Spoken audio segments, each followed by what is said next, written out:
Mm. At parang nagmumukmo ka dyan. Hindi mo ko saluhan dito sa pag-inom.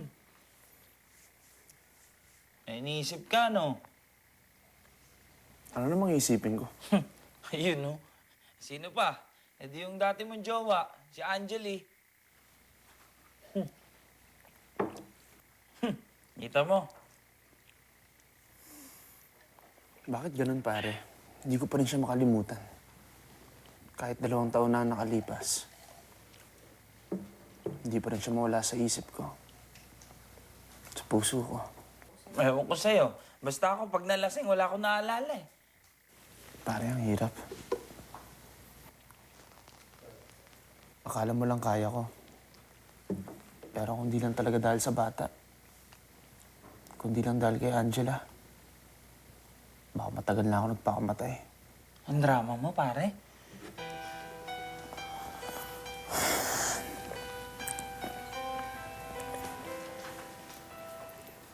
Kuya, Hmm. umuwi ka na pala? Hmm. Kaya kapatid mo.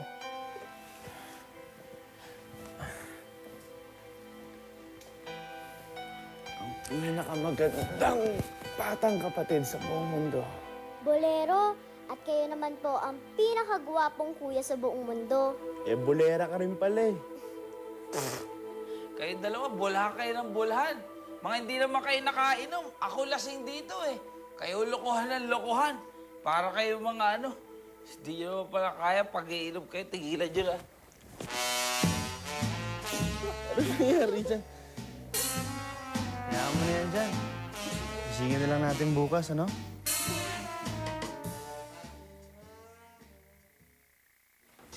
Bridget?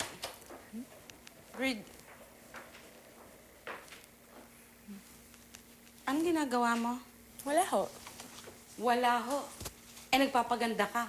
Bakit? May lakad ka ba? Wala ho. Anong wala ho? Eh, nagpapaganda ka nga eh. Sino bang pinagagandahan mo? Wala ho. Hindi kaya si Goryo? Hindi ho, no. Saan naman? Hayaan niyo na lang po ako rito.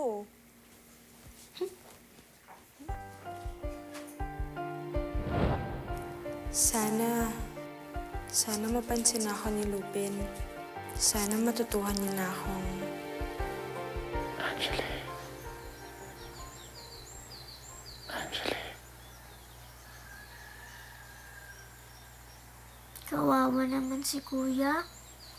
Di pa rin niya nakakalimutan ang girlfriend niya. Angeli.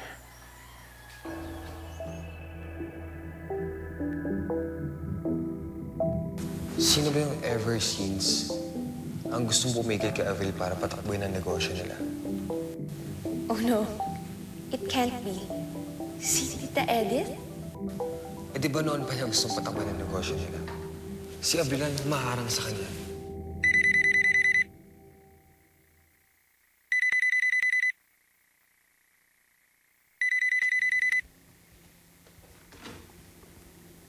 Hello?